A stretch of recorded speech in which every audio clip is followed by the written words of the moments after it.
이정표 목사의 성경은 살아있다.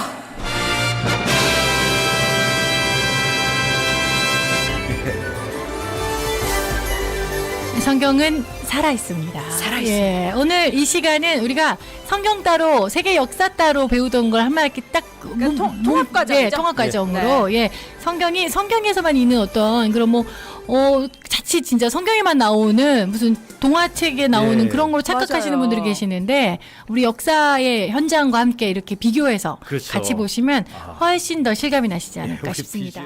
이 아시리아 이 물건들이 발굴이 되기 시작하면서 이 고고학적인 어마어마한 발견이라고 할 수가 있는 게 그 전까지는요 아시리아만 가짜가 아니라 사실상 북이스라엘의 이런 왕들이나 남유다의 왕들도요 다 없었던 이야기로 치부됐었어요. 네. 왜냐하면 이게 BC 1000년 이상이잖아요.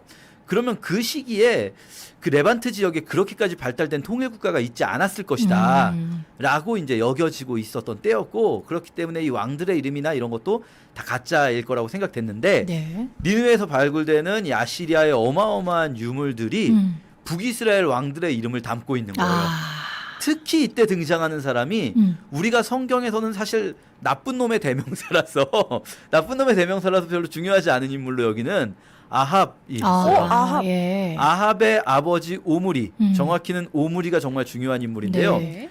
아합의 아버지 오므리가 성경에 뭐라고 나오냐면 이전까지 있었던 나쁜 놈들보다 더 나쁜 놈이었다. 네. 그리고 아합이 방점을 찍는 거거든요. 네. 그 아버지 오므리보다 더 나쁜 놈. 아. 이렇게. 그리고 오므리는 우리가 생각할 땐 그냥 나쁜 놈인데 그런데 역사적으로는 굉장히 중요한 인물이었던 거예요. 그래서 이 북이스라엘 왕조 자체를 부르는 이름이 오므리 왕조라고 네. 부르는 것이 아시리아 문헌에서 발굴되기 시작하면서 북이스라엘도 아시리아도 가짜가 아니었구나. 진짜로 존재했던 나라들이고 성경의 역사가 진짜였구나. 네. 발굴이 된 겁니다. 그 중에서 제가 보여드릴 것 한 가지는 네.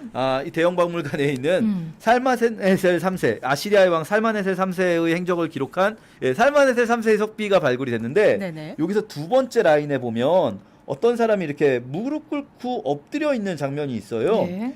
이 부분을 좀 확대해 보면요. 네. 한 사람이 엎드려 있고 한 사람 서 있고 나머지 사람들이 이렇게 서 있는데 네. 요 사람 수염 많은 사람이 아시리아의 왕 살마네셀 3세예요. 이 엎드려 있는 사람이 누구냐면 북이스라엘의 왕 예후입니다. 예후. 이 사람이 누구냐면 아합 왕조를 무너뜨리고 네네. 반역을 일으켜서 이세벨 왕비를 죽이고 북이스라엘의 왕이 된 예후거든요. 오므리 같은 경우는 오므리 왕조 아합도 마찬가지고요.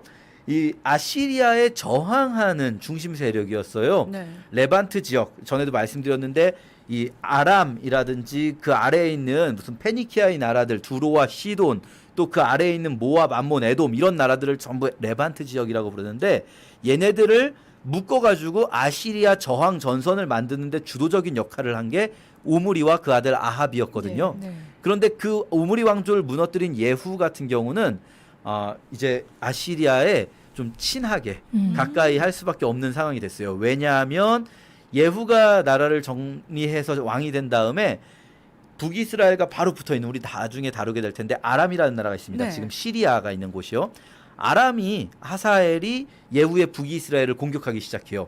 그러니까 예후가 그 아람의 옆에 있는 아시리아한테 가서 조공을 바치면서 요 아람 좀 막아주세요 네. 한 우리를 거죠. 좀 봐주세요. 네. 그런데 그 장면이 이것이 성경이 있는 이스라엘 땅에서 발굴된 게 아니라 아시리아의 수도 니느웨에서 발굴된 거예요. 그렇구나. 북이스라엘의 네. 왕 예후라는 이 거죠. 내용이 성경에 나오잖아요. 그렇죠. 네. 이렇게 하사엘이 아람이 예후를 공격했다. 왜 공격했는가? 예후가 온전히 여호와 하나님을 섬기지 않았기 때문이다라고 성경에 나오고 있는 내용이 네. 이렇게 출토되면서 발굴이 되는 거죠. 그림으로 딱 남아있네요. 네. 이게 더 이제 성경에 나오는 내용이 명확해지는 게, 성경에도 나오는 아시리아 왕들 이름들이 많은데요. 네. 그중에 디글라필레셀 3세는 아주 위대한 정복자입니다.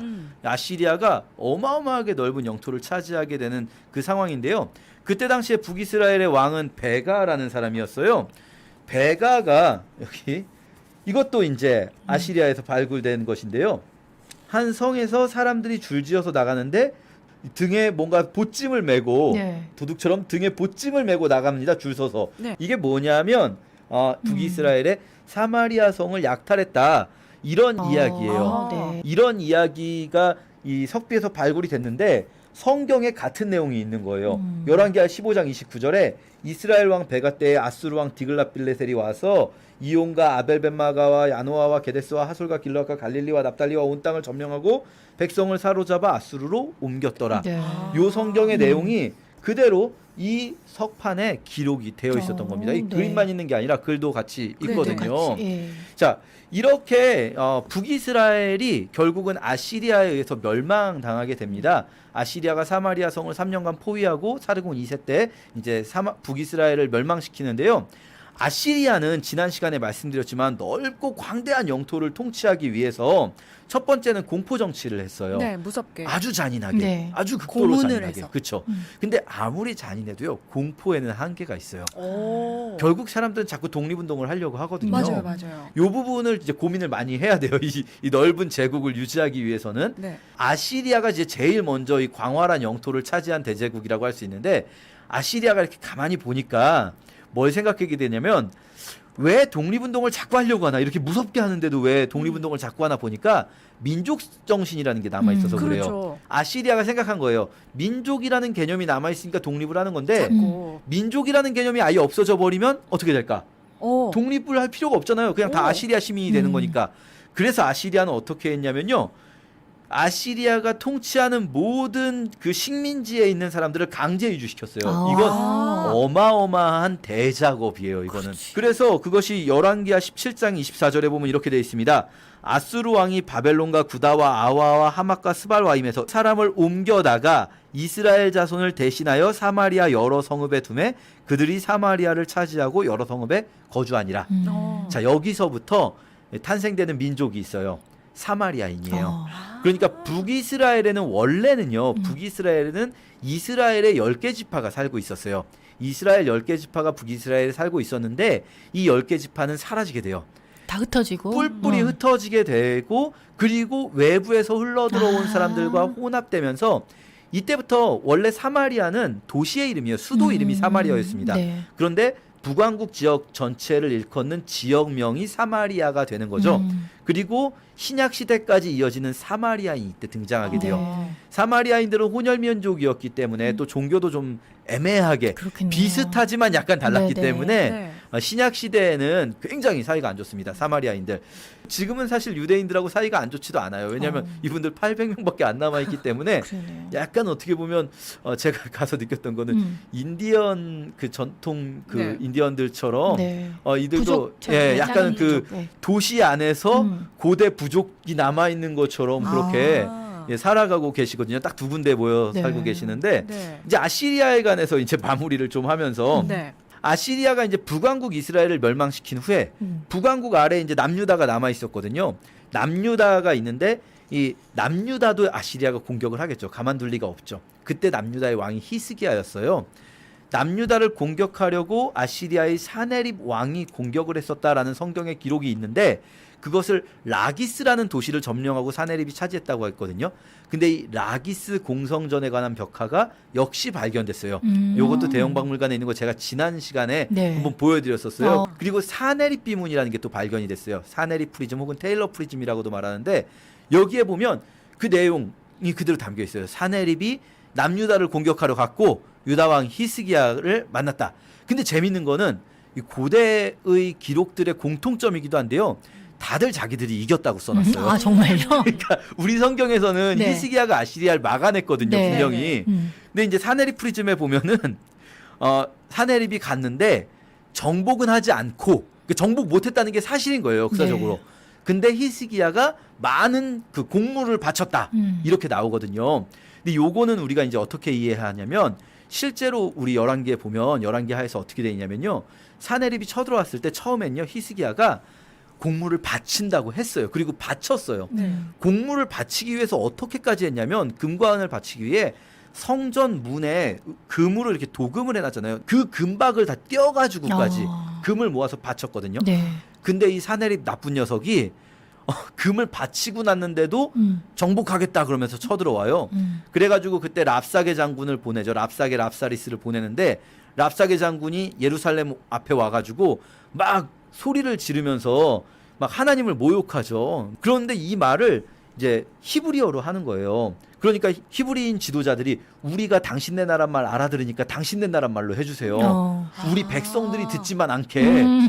그리고 어차피 이제 항복하러 온 거거든요. 네. 히스기야가 항복하라고 했어요. 항복하라고 와서 그래서 항복하려고 하는데 너무 하나님을 모독하는 이야기를 했다는 이야기가 히스기야한테 들리니까 히스기야가 마음이 너무 어려운 거예요. 너무나 슬퍼서 울면서 누굴 찾아가냐면 이사야를 찾아가요. 네. 이사야 선지자. 이사야 선지자가 말해주는 거죠.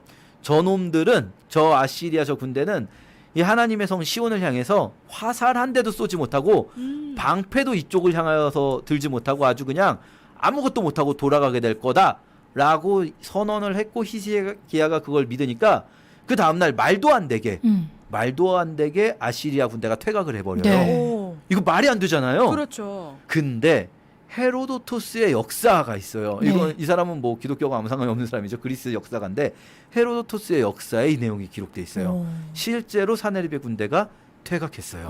예. 그러니까 우리 성경에 그 말도 안 되는 이야기들이 가끔 있거든요. 네. 이 거대한 아시리아가 갑자기 하루아침에. 예.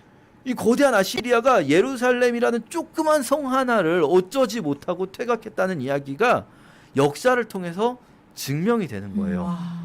예, 우리가 이렇게 아시리아 살펴봤는데요. 아시리아 굉장히 강력했던 어마어마한 나라였지만 결국 하나님이 그 사내립 바로 쳐 죽이셨습니다. 네. 네. 하나님의 주권하에 역사가 있다는 것들 우리가 이 고대 유물들을 통해서 다시 한번 살펴볼 수 있는 것 같습니다. 자, 2주에 걸쳐서 우리가 아시리아에 대한 이야기를 함께 나눠봤습니다.